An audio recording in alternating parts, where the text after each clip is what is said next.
大家好，欢迎收看今天的节目。人的一生不仅需要物质上的财运来维持我们的生活，同时我们也需要精神上的幸福，才能够维持更好的生活。一个人的手腕线就透露着一个人能否同时拥有物质以及精神幸福。那么，如何从手腕线看你的一生命运呢？手腕线又名手颈线，位于手掌与手腕相接触。常人的手腕线有3到4条，不过完整且毫无杂纹的很少见。我们无法预测未来，但对一些古老的艺术，如占星术、手相术的解读，可以为我们指明方向，帮助我们在生活中做出许多决定。如果你仔细观察，手腕上淡淡的线条，也是把握我们未来的关键。而且这些线条并不是出生时就一成不变的，而是会随着时间和环境的变化而发生细微变化。是不是很神奇呢？快伸出你的右手，仔细观察你有几条清晰的手腕线吧。以第一条手腕线代表着你的身心健康，请仔细观察它是否是一条清晰明显、粗细均匀的线条。如果是，则说明你最近生活过得还算顺心，你心态比较自然放松，也一步步在朝着自己的小目标前进着。你周围有你爱的、关心的人，也有在乎你、支持你的人，一切都在朝着好的方向发展呢。相反，如果这条线出现了明显的裂痕和分叉，说明你此刻的身心状态不太好。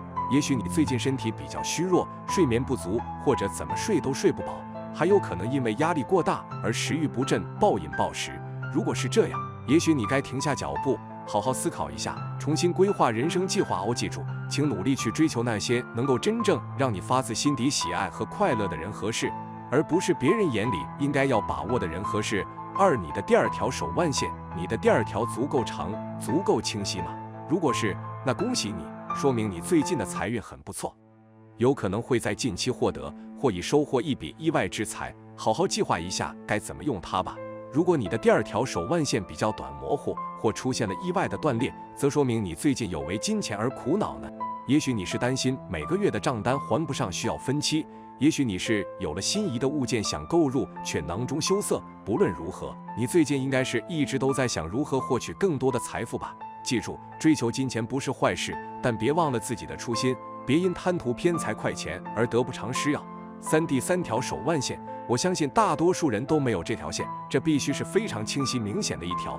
这世上只有不到1%的人拥有这条神奇的第3条手腕线，这是一条会在你的命中带来无数事业上升机会的贵人线。拥有了它的你，将被赋予超凡的领导力和影响力，注定不会在普通的工作岗位上度过一生。此外，拥有这条线的你，在完成一生最终离开时，将会给后人留下一笔可观的财富。第4条手腕线，第4条线和掌心的生命线相似，暗示着你的寿命长短。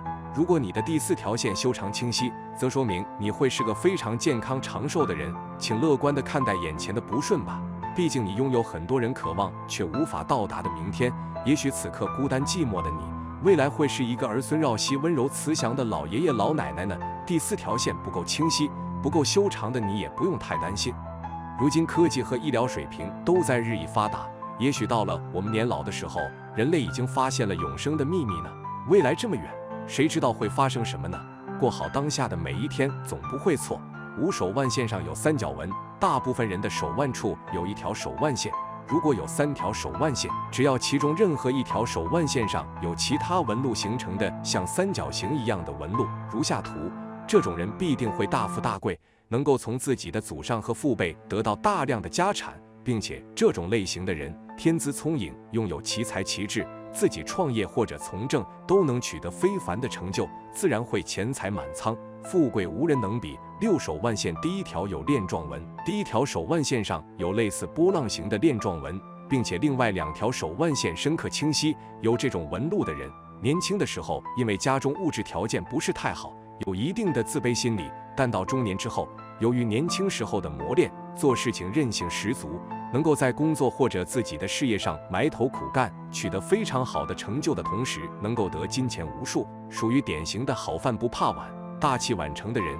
手腕线第1条有星纹，第1条手腕线和第2条手腕线纹路十分的明晰，并且第1条手腕线上有类似五角星的纹路。这种类型的人命中藏金纳银，有偏财运和贵人运，在日常生活和工作之中，犹如财神爷傍身，偏财运格外旺盛，能够时不时的意外之财。同时得益于贵人的帮助，在事业和工作遇到难关时，总会有人伸出援助之手，帮助自己渡过难关。8手腕线第一条中间处有十字纹，第一条手腕线的中间处有类似十字的纹路。这种类型的人和有链状纹的人命运有些类似，早年的时候生活十分辛苦，但是随着自己年龄的增长和不断的努力，等到成家之后，事业开始风生水起。到而立之年，通过自己的不断的努力和聪明才智，事业如日中天，财运丰隆，并且晚年的时候更是无比的富贵，儿孙孝顺，安享富贵荣华。9倒纹，当手腕线上出现倒纹时，表示此人身体状况不佳，精神萎靡不振。倒纹象征纵欲无度，手腕线第一线上出现倒纹，其他线并无倒纹，表示年轻欲望强，中年之后开始收敛，精神转好，运势也变得平顺。10漏财相怎么办？有人看手相发现自己是漏财相，其实知道自己是漏财命并不可怕，可怕的是不知道自己的命运，或者讳疾忌医，或者迷信命运可以自己掌握。事实上，命运根本不能完全由自己来掌握，而笔者现在却正在教你如何尽可能地掌握命运，而不敢去面对这一事实，不去积极采取对策，结果到最后悔之不及。孙子兵法有云：知己知彼，百战不殆。你连自己是不是漏财之人都不清楚，怎么能做到知己呢？更不要说知彼了。宋代大思想家、教育家、文学家朱熹曾经说过，不能趋吉避凶，圣人作义何用？如果预测术只能预测吉凶，而对此没有任何的办法，那它还有什么实际价值呢？它凭什么能存在于世界上几千年，并且吸引了无数的人穷其毕生精力去研究它呢？所以当你知道了自己是否漏财，就完全可以从命理学的角度针对性地做出对策。虽然这些对策都是不得已的、被动的，但总强于坐以待毙100倍。只要我们把漏财手的概念搞清楚，其应对之法就出来了。其原理就是改变事物的属性，以规避风险。现在我们先把漏财手的概念弄清楚。在命理学里，对漏财的专业含义，简单通俗的讲，就是属于你名下的钱，无论通过任何形式，到最后都不属于你了。